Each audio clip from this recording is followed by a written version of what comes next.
और चलिए अब रुक करेंगे अगली बड़ी खबर की। हम बात करेंगे जहां पर दिल्ली एनसीआर में कोहरे के साथ ठंड की मार। यूपी में भीषण शीतलहर का अटैक, कई जिलों में घने कोहरे और ठंड का रेड अलर्ट है। ये बड़ी खबर आपको बता रहे, घने कोहरे और ठंड का रेड अलर्ट है। बड़ी खबर इस वक्त की जानकारी आपको दे दे, क्योंकि देखिए लगातार जो कोहरे की मार है वो पड़ रही है। विजिबिलिटी इस समय 0 है। कई जिलों में घने कोहरे और ठंड का रेड अलर्ट भी जारी कर दिया गया है। ये बड़ी खबर आपको बता रहे हैं, दिल्ली एनसीआर में कोहरे के साथ ठंड की मार पड़ रही है। तो यूपी में भीषण शीतलहर का अटैक, इस वक्त की बड़ी खबर आपको बता रहे हैं। कई जिलों में घने कोहरे और ठंड का रेड अलर्ट है। कई जिलों में घने कोहरे और ठंड का रेड अलर्ट। कोहरे की वजह से कई जगहों पर जो विजिबिलिटी है वो 0 है। कोहरे से गाड़ियों की रफ्तार थम चुकी है। तो कोहरे से गाड़ियों की रफ्तार थम चुकी है। नोएडा, कानपुर, प्रयागराज में अलर्ट है। 18 जिलों के लिए घने कोहरे का ऑरेंज अलर्ट जारी किया गया है।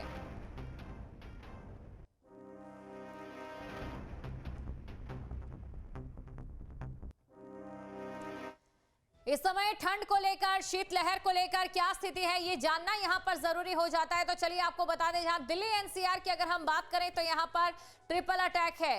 एनसीआर में कोहरे के साथ ठंड की मार है और साथ ही साथ प्रदूषण भी हावी है। अब बात करेंगे यूपी की, जहां पर भीषण शीतलहर का जो अटैक है वो देखने को मिल रहा है, जिससे लोग परेशान हैं। और यहां पर कोहरे और ठंड का रेड अलर्ट भी जारी कर दिया गया है। साथ ही आपको बता दें, कोहरे की वजह से कई जगहों पर जो विजिबिलिटी है वो 0 है और कोहरे से गाड़ियों की रफ्तार भी थम चुकी है। नोएडा की बात करें, कानपुर की बात करें, प्रयागराज की अगर हम बात करें तो यहां पर जो अलर्ट है वो जारी किया गया है। 18 जिलों के लिए घने कोहरे का ऑरेंज अलर्ट भी जारी किया गया है। तो देखिए कई जगहें हैं जहां पर रेड अलर्ट है, 18 जिलों के लिए घने कोहरे का ऑरेंज अलर्ट है। और ऐसे में 10 जिले ऐसे भी हैं जहां पर भीषण शीतलहर की जो चेतावनी है वो दी गई है, यानी कि यहां पर जो है काफी ज्यादा ठंड पड़ने वाली है। कुल मिलाकर ठंड की वजह से लोगों को खासी समस्याओं का सामना करना पड़ रहा है। ऐसे में जरूरी ये हो जाता है कि प्रशासन की ओर से जो अपील आपसे की जा रही है उस अपील को आप जरूर ध्यान में दें। और इसी के साथ जनता के हित में एक जरूर आज हम आपको कुछ बातें बताएंगे जो आपके लिए बेहद जरूरी होगी। इसके लिए हमारे तमाम संवाददाता भी हमारे साथ जुड़ चुके हैं। अमित चौधरी हैं हमारे साथ संवाददाता, हमारे साथ बने हुए हैं, और इसी के साथ हिमांशु शर्मा भी हमारे साथ बने हुए हैं। सबसे पहले अमित, मैं आपके पास आना चाहूंगी और आपसे ये जानना चाहूंगी, इस समय देखिए ट्रिपल अटैक है दिल्ली एनसीआर में। ट्रिपल अटैक से निपटने के लिए प्रशासन की ओर से जो कदम उठाए गए हैं, कितने काफी वो नजर आ रहे हैं या क्या नाकाफी वो लग रहे हैं? और वहीं दूसरी तरफ अस्पतालों में जो मरीज पहुंच रहे हैं, कैसी समस्याओं के साथ?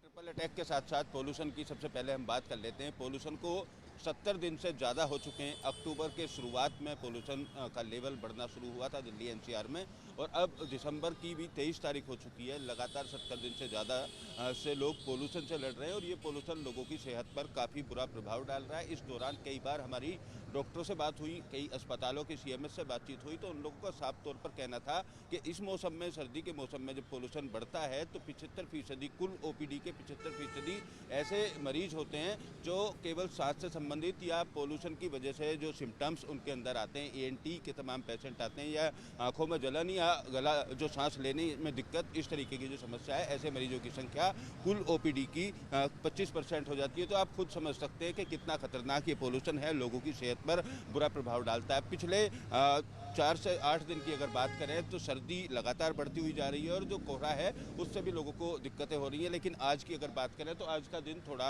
राहत भरा कोहरे को लेकर जरूर कह सकते हैं। आज सुबह से ही धूप निकली है और धूप निकलने के बाद जो विजिबिलिटी है वो काफ़ी अच्छी है। लेकिन पोल्यूशन के अगर लेवल की बात की जाए तो 460 के आसपास का जो AQI है वो नोएडा और उसके आसपास के इलाकों का बना हुआ है। तो 460 AQI जो है वो बेहद ख़राब असर लोगों की सेहत पर डालता है। और हवा की अगर रफ्तार की बात की जाए तो 10 किलोमीटर प्रति घंटा के आसपास जो हवा है वो आज चल रही है। तापमान 13 डिग्री सेल्सियस के आसपास है। तो धूप निकलने से और हवा चलने से कहीं ना कहीं जो कोहरा है उसमें तो राहत जरूर दिखाई दे रही है। आसानी से तमाम गाड़ियां जा रही है। लेकिन सर्दी का सितम और पोल्यूशन की अगर बात की जाए तो ये दोनों अटैक आज नोएडा और ग्रेटर नोएडा के लोगों को देखने को मिल रहे हैं। और गाड़ियों को लेकर खास तौर पर अगर बात की जाए, पिछले दिनों कोहरा ज़्यादा था, कल भी था, परसों भी और उससे पहले दिन भी अगर बात की जाए तो लगातार जो कोहरा है उससे विजिबिलिटी कम थी, तो उसको लेकर तमाम तरीके के एहतियात बरते गए थे। ट्रैफिक पुलिस को तैनात किया गया था एक्सप्रेसवे के आसपास, और कोई हादसा ना हो उस बात को सुनिश्चित करने के लिए सरकार की तरफ से भी आदेश दिए गए थे और नोएडा पुलिस कमिश्नर की तरफ से भी आदेश दिए गए थे। अब जिस तरीके से शीतलहर चल रही है और लगातार जो सर्दी का सितम है वो बढ़ रहा है, तो उसको लेकर जिला प्रशासन के द्वारा, नोएडा प्राधिकरण के द्वारा जगह जगह रैन बसेरों का इंतजाम किया गया। और रैन बसेरों की अगर संख्या की बात की जाए तो नोएडा में 12 अलग अलग जगहों पर अभी तक रैन बसेरे बनाए गए। नोएडा प्राधिकरण के सीईओ ने कल बातचीत के दौरान इस बात को बताया था कि जैसे जैसे सर्दी की और बढ़ेगी या और ज़्यादा ज़रूरत पड़ती है, तो क्योंकि अब स्कूलों की छुट्टी हो जाएगी तो कई सरकारी स्कूलों के अंदर भी रैन बसेरे की व्यवस्था की जाएगी। उसके अलावा अस्थायी तौर पर नोएडा स्टेडियम या तमाम जगहों पर रैन बसेरे बना दिए गए और ऐसे लोग जो खुले आसमान के नीचे इन सर्द रातों में अपनी रात गुजारने के लिए मजबूर होते हैं, उन लोगों को चिन्हित कर उन रैन बसेरों तक पहुंचाया जाएगा। और रैन बसेरों के अंदर पानी से लेकर, अलाव से लेकर, कंबल या गद्दे, जो भी व्यवस्था होनी चाहिए वो व्यवस्था दुरुस्त कर ली गई है। और जेई जो हैं, जो जूनियर इंजीनियर हैं, सुपरवाइजर हैं, सिक्योरिटी गार्ड हैं, उन सब की जिम्मेदारी सुनिश्चित की गई है कि किसी भी तरीके की जो लापरवाही है वो ना बरती जाए। और जो भी लोग सर्दी में खुले आसमान के नीचे अपनी रात बिताने के लिए मजबूर हैं, उन सबको रैन बसेरे तक पहुंचाया जाए। पिछले साल उत्तर प्रदेश की डायल 112 की अगर बात की जाए तो डायल 112 के द्वारा ऐसे लोगों को चिन्हित कर रैन बसेरों तक पहुंचाया गया था जो खुले आसमान में रहने के लिए मजबूर हैं। तो बिल्कुल, तो यानी कि सरकार की ओर से कदम उठाए जा रहे हैं। सबसे ज्यादा जो फोकस है यहाँ पर प्रदूषण और उसके बाद रैन बसेरों और अलाव को लेकर यहाँ किया जा रहा है। सुशांत के पास हम चलते, वाराणसी से सुशांत हमारे साथ बने हुए हैं। सुशांत, देखिए वाराणसी में भक्तों की कतार लगती है और कहीं ना कहीं धार्मिक पर्यटन के रूप में वाराणसी उभरा है, लेकिन मौसम की ये मार क्या पर्यटन क्षेत्र पर भारी पड़ती नजर आ रही है? देखिए, जाहिर सी बात है, मौसम की जो मार है वो सबसे ज्यादा असर जो है वो गंगा घाट पर घूमने वाले पर्यटकों को मिला है। में नौका विहार करने वालों को मिला है, क्योंकि सुबह बिल्कुल नौका विहार बंद है, क्योंकि इतना ज्यादा फॉग है, कोहरा है, जो इसमें पारा है वो 9 डिग्री तक पहुंच चुका है नीचे। तो ऐसे में किसी भी तरीके से नौका विहार नहीं हो सकता है, पूरा धुंध है, कुछ दिखाई नहीं देगा। साथ ही स्मोक का असर है। मौसम वैज्ञानिक ये कह रहे हैं कि इस समय जो स्थितियां हैं, पश्चिमी विक्षोभ एक के बाद एक और आ रही है, यानी कि फिलहाल 8 से 10 दिन तक कोई इस तरीके से बहुत बड़ी राहत नहीं मिलने वाली है। थोड़ा बहुत पारा नीचे ऊपर हो सकता है। इस समय भी आप देखिए कि मैं जहां खड़ा हूं, ऊपर किस तरीके से लगातार जो धुंध है वो दिखाई दे रहा है, और ये जो धुंध है ये दरअसल कोहरा है। और अब जो है स्मॉग का भी इसमें जो मिश्रण है वो पर्यावरण को और भी ज्यादा दूषित कर रहा है। इस समय स्थिति यह है कि AQI लेवल वाराणसी का 250 से ऊपर है। तो ऐसे में समझ सकते हैं कि इस समय स्थितियां जो है वो ठंड को लेकर के बहुत खराब है, कोहरे को लेकर बहुत खराब है, और साथ ही साथ प्रदूषण का लेवल भी बहुत खराब है। डॉक्टर लगातार ये सलाह दे रहे हैं कि जो मॉर्निंग वॉक करते हैं वो प्लीज मॉर्निंग वॉक इस समय न करें। अगर आपको टहलना भी है, अगर बुजुर्ग भी हैं, अगर आपको टहलने की इच्छा भी है, तो थोड़ा सा लेट डिले अपने घर से निकले, क्योंकि इस समय जो स्मॉग आप अगर अपने सांस के द्वारा अंदर लेंगे वो कहीं ना कहीं आपको मॉर्निंग वॉक से स्वास्थ्य को लाभ नहीं पहुंचाएगा बल्कि हानि ही पहुंचाएगा। तो फिलहाल मौसम की जो मार है वो धार्मिक पर्यटन पर तो जरूर है, पर हाँ, काशी विश्वनाथ मंदिर में दर्शन करने वाले श्रद्धालुओं की कोई कमी नहीं है, क्योंकि ठंड में लोग घूमने का भी लगातार प्लान बनाते हैं, तो घूमने वाले लोग आ रहे हैं। पर इस समय एक और बड़ी मुसीबत यह है कि ट्रेन जो है वो काफी विलंब से चल रही है। कोहरे के कारण ट्रेन पर ब्रेक लगा हुआ है। दूसरी तरफ फ्लाइट भी लगातार कैंसिल हो रही है। और बात की जाए सड़क मार्ग की, तो सड़क मार्ग में भी गाड़ियों की रफ्तार काफी धीमी हो गई है। तो इस समय सफर करना या कहीं जाना बहुत आसान नहीं है। बहुत सारे आपको मुश्किलों का सामना करना पड़ेगा, उसके बाद ही आप वहां आ सकते हैं।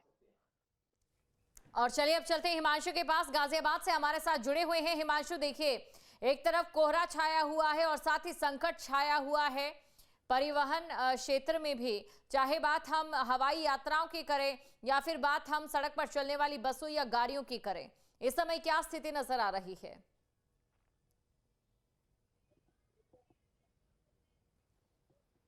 और बिल्कुल देखिए, जैसे शुरुआत में बताया गया था कि दिल्ली एनसीआर की जनता पर ट्रिपल अटैक लगातार जारी है और ये अब से नहीं, लगातार जब से पॉल्यूशन लेवल बढ़ा है तभी से देखने को मिला है।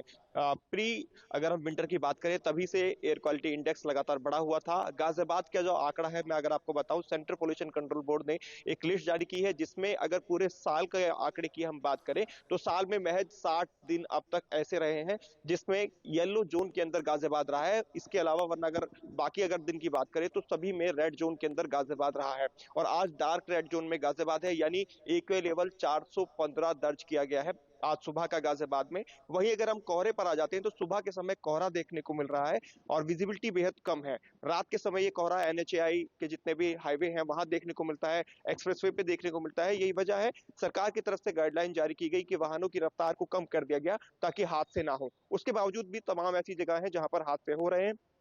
गाजियाबाद में बीते 2 दिन की बात करें तो 6 अलग-अलग जगहों पर हादसे हुए हैं जिसमें लोग इंजर्ड भी हुए हैं, 2 लोगों की मौत भी हुई है। वो रॉन्ग साइड आने की वजह से हुई है। एक हादसा कल भी गाजियाबाद में हुआ, तो हादसे भी लगातार हो रहे हैं कोहरे की वजह से। तो वही पॉल्यूशन सबसे ज्यादा इफेक्ट कर रहा है। ओपीडी की अगर हम बात करें गाजियाबाद के जिला हॉस्पिटल यानी डिस्ट्रिक्ट हॉस्पिटल जो गाजियाबाद का है, वहां पर 3000 प्लस ओपीडी पर डे पहुंच रही है, जिसमें सबसे ज्यादा परेशानी बच्चों को और बुजुर्गों को हो रही है। जो अस्थमा पेशेंट है वो पहुंच रहे हैं और बच्चों में निमोनिया की जो दिक्कत है सबसे ज्यादा इस ठंड में देखने को मिल रही है। और मिनिमम टेम्परेचर गाजियाबाद का अब तक जो रिकॉर्ड दर्ज किया गया है रात के समय तकरीबन 2 बजे 8 डिग्री सेल्सियस पर पहुंचा हुआ है, जो कि हाड़ कपा देने वाली ठंड कही जा सकती है दिल्ली एनसीआर के अंदर। तो ये ट्रिपल अटैक जो है उसका मिला जुला असर जनता पर पड़ रहा है और जनता फिलहाल परेशान है। अलाव की अगर की व्यवस्था की बात करें या रैन बसेरों की बात, परेशान नजर आ रही है और जनता को भी यहाँ पर एहतियात बरतना है अमित, क्योंकि ऐसे ही मौसम में सबसे ज्यादा कोल के धुएं से मरने वालों की संख्या बढ़ती है या फिर गीजर फटने से घायल होने वालों की संख्या बढ़ती है। अमित,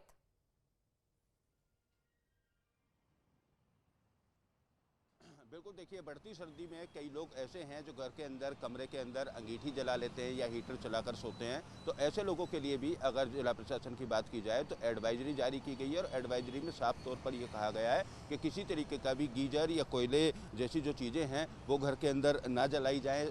खास तौर पर रात के सोते समय कई बार इस तरीके से गीजर या हीटर चलाते हैं या फिर अंगीठी जलाते हैं और उसमें लोग सो जाते हैं। तो ऑक्सीजन की कमी होने से कई बार पूरे परिवारों की जान चली गई, पूरे परिवार के बच्चे बुजुर्ग ये जो भी लोग उस रूम में सो रहे थे। तो ऐसे लोगों के लिए एडवाइजरी जारी की गई है और सभी लोगों को सुरक्षित रहने के लिए, चाहे वो अपने घरों के अंदर रात में सो रहे हो, चाहे सड़कों पर निकलने वाले अगर लोगों की बात की जाए, कोहरे के वक्त वो स्पीड लिमिट का ध्यान रखें और जो ओवरटेक है गाड़ियों का वो देखते हुए करें। जितनी स्पीड लिमिट निर्धारित की गई है उसके साथ साथ फॉग लाइट जलाएं या तमाम तरीके जो एहतियात हैं सरकार की तरफ से या पुलिस की तरफ से बताए गए वो एहतियात बरतने की अपील लगातार की जा रही है। लगातार अगर यमुना एक्सप्रेसवे या नोएडा एक्सप्रेसवे की बात की जाए तो अनाउंसमेंट किया जा रहा है, पुलिस पंपलेट भी बांट रही है, टोल के ऊपर भी लोगों को जागरूक करने का काम किया जा रहा है। लेकिन कई बार कई लोग स्पीड लिमिट का ध्यान नहीं रखते हैं, ओवर स्पीडिंग करते हैं और हादसों का शिकार हो जाते हैं। खुद तो हादसों का शिकार होते ही है, वो दूसरे लोगों की जीवन भी संकट में डालते रहते हैं। तो ऐसे लोगों को भी चिन्हित कर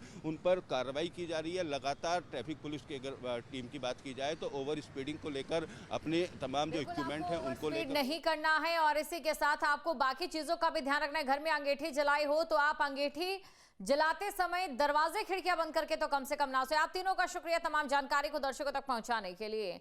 कुल मिलाकर आपकी सुरक्षा आपके ही हाथों में। आपके मोबाइल पर तुरंत आएगी ब्रेकिंग न्यूज, स्क्रीन पर सबसे पहले दिखेगी बड़ी खबर, देश दुनिया की हर खबर एक जगह। अब आपके मोबाइल पर तुरंत फटाफट इंस्टॉल कीजिए न्यूज नेशन ऐप और रखिए खुद को अपडेट।